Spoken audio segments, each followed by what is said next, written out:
Il y a quand même beaucoup de personnes québécoises sur ces sites. Des fois, c'est étonnant, on croise des gens, on entend l'accent québécois, on se dit « Oh, ça, c'est des personnes qui viennent de chez nous. Ouais. » Donc, comment est-ce que vous décririez la présence, justement, d'une délégation québécoise là, avec des personnes de la société civile et de plusieurs autres secteurs? Donc, comment la décririez-vous? C'est quoi le rapport? Qui sont les acteurs? Tu l'as bien dit, en fait, la société civile qui est sur le terrain, ça va bien au-delà des ONG. On parle, par exemple, de la communauté d'affaires, des experts scientifiques, des groupes de jeunes, des groupes de femmes. C'est vraiment un bouquet de plein d'acteurs qui viennent ici pour se nourrir de meilleures pratiques, pour être capables de partager eux-mêmes leurs projets, leurs idées, pour s'alimenter, en fait, de ce qui se fait de meilleur. Et je dirais que à travers les COP, là, depuis les dernières années, la délégation québécoise a toujours été la plus grande délégation au sein de la délégation canadienne.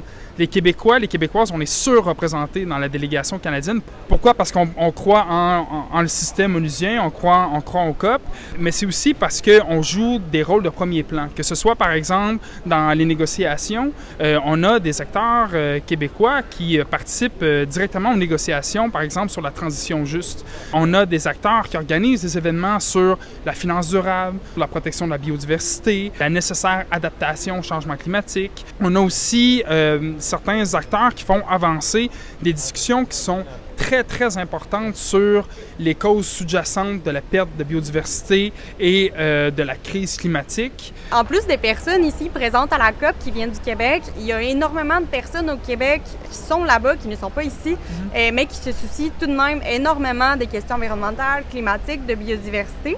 Donc, comment est-ce qu'on rapporte chez nous ce qui se passe ici à la COP? Comment est-ce qu'on les mobilise en rentrant chez nous après la COP? C'est de s'assurer de peut-être avoir un café ou de faire un souper avec des gens qui sont allés à la COP pour justement qu'ils puissent partager ces bonnes idées-là, les bonnes pratiques, les projets qu'ils ont entendus, etc. Mais aussi ce qu'on appelle les dialogues pour le climat. Une initiative qui est née durant la pandémie pour être en mesure de maintenir un lien entre ce qui se passe sur le terrain lors des COP et la société civile québécoise. Il y a une programmation qui s'étire sur 2 semaines durant toute la COP où on a des briefings chaque jour sur l'heure du dîner pour expliquer qu'est-ce qui s'est passé à la COP, qu'est-ce qui s'est dit, c'est quoi les avancements, etc. Mais on a aussi plusieurs activités, des panels, des ateliers, etc.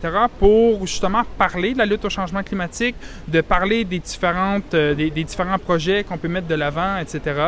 Donc l'idée, c'est d'aller prendre tous ces contenus-là, de les ramener dans nos propres organisations, d'en discuter avec nos collègues, avec nos patrons pour voir qu'est-ce qu'on est capable de faire, nous, de notre côté, pour faire avancer les choses. C'est aussi d'utiliser ce qui s'est dit à la COP pour faire pression sur les gouvernements. Par exemple, tous les constats scientifiques qu'on entend à la COP, mais aussi les nombreux engagements qui sont pris sur le terrain de la part des gouvernements. Il faut leur en tenir rigueur, donc c'est de faire pression sur les gouvernements. Je pense que c'est le rôle de la société civile, c'est un rôle qui est sain, c'est un rôle qui est nécessaire, mais ça implique aussi de les féliciter lorsqu'ils font des bons coups, par exemple. Donc, je dirais que c'est comme ça qu'on peut profiter de la COP même en n'étant pas sur le terrain.